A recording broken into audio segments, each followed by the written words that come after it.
buku WA Hasanah, WA Dolalah, Bapak Ustadz Nurholis Huda, penerbit Hikmah Pers, Kertomenanggal, PWM, Jawa Timur.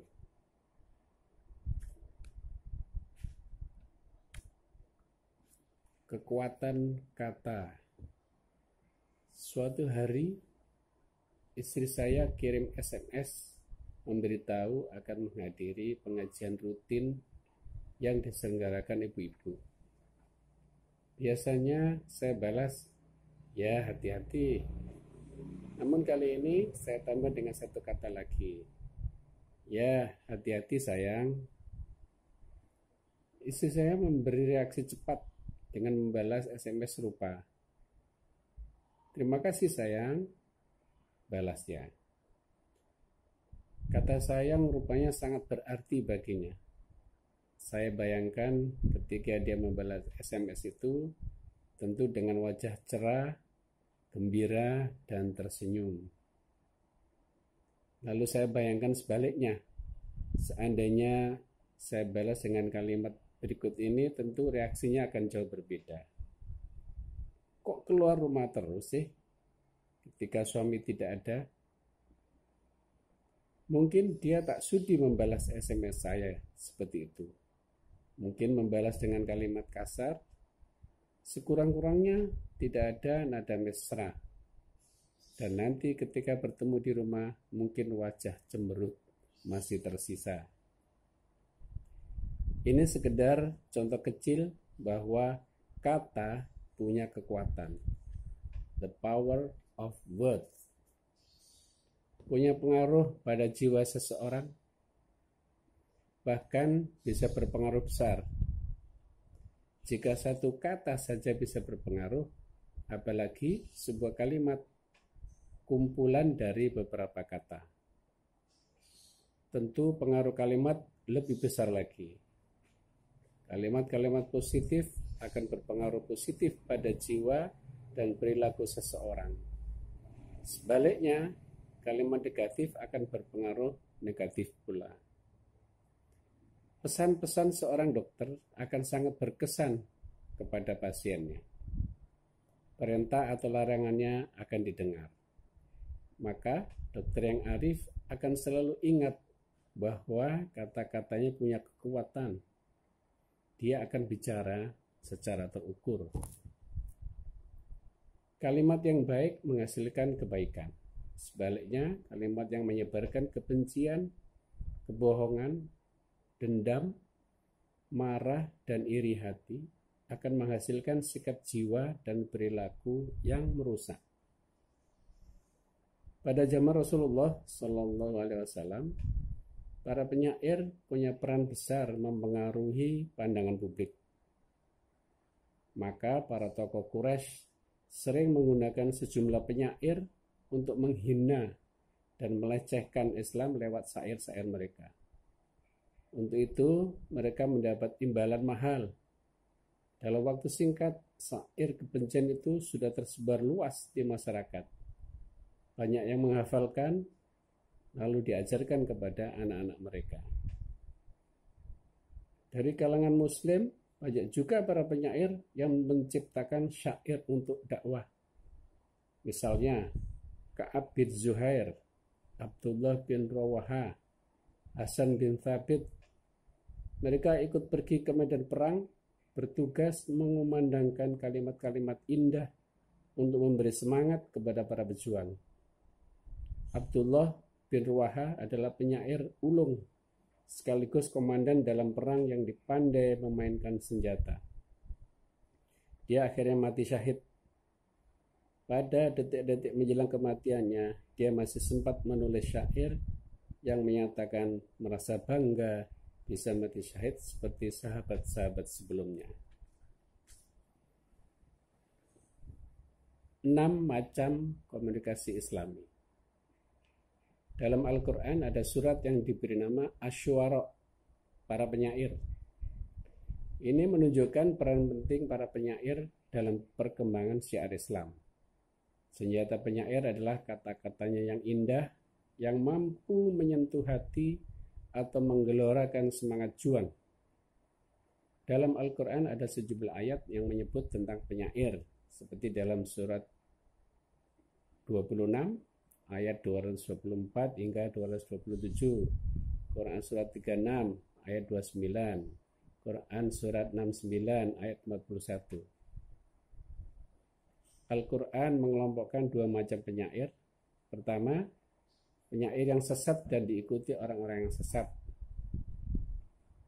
Asy-Syu'ara 26, Asy-Syu'ara surat ke-26 ayat 224 berbunyi, dan penyair-penyair itu diikuti orang-orang yang sesat.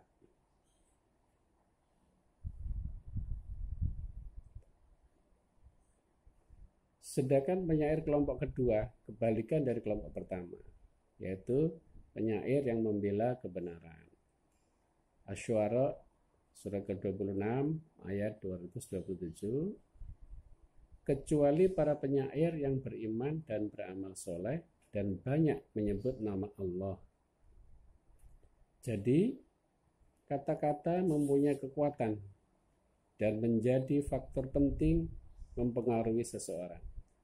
Kita tahu Bung Karno dengan pidatonya bisa membakar semangat juang rakyat. Bung Tomo dengan pidatonya menggerakkan arek Surabaya melawan sekutu. Demikian besarnya pengaruh kata-kata, maka setiap orang harus berhati-hati dengan kata atau kalimat yang dikeluarkan, baik melalui lisan maupun tulisan. Sekarang banyak sekali sarana untuk menyampaikan komunikasi. Lewat media sosial, kita bisa berkomunikasi dengan siapa saja dan dengan bentuk kalimat apa saja. Karena itu, sebagai orang yang beriman, hendaknya kita bisa mengendalikan apa yang akan kita tulis atau kita katakan. Tidak sedikit di antara kita mengirim berita lewat WA disertai keterangan copy paste dari grup sebelah.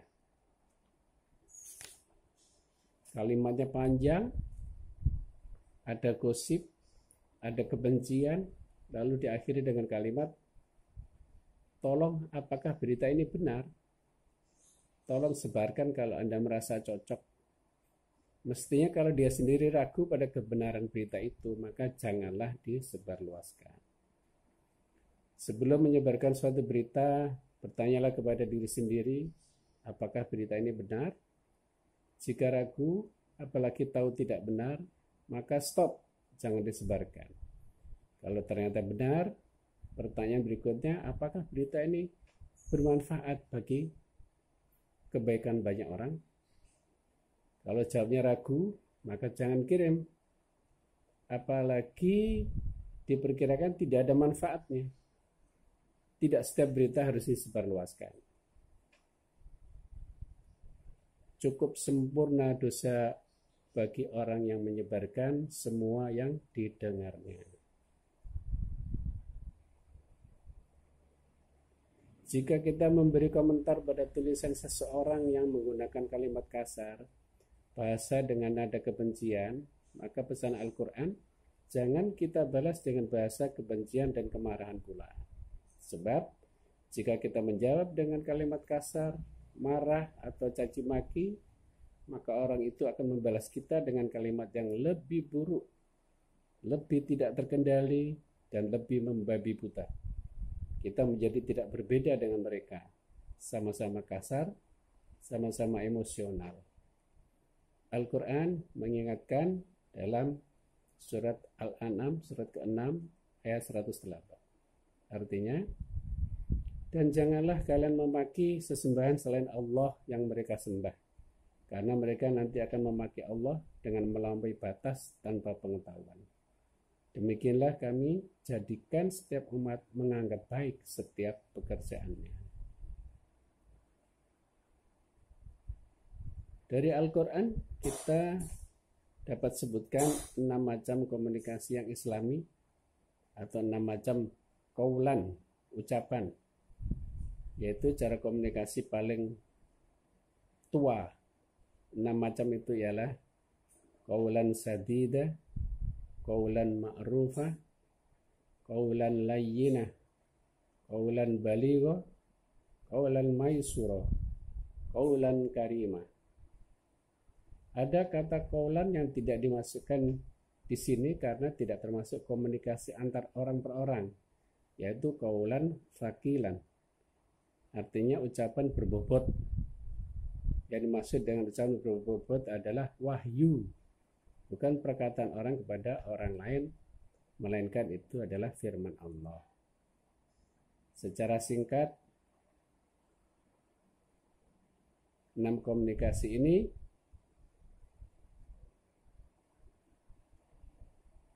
menjadi bahasan buku awal ini, sehingga kita bisa mengamalkan agama dengan semangat cinta.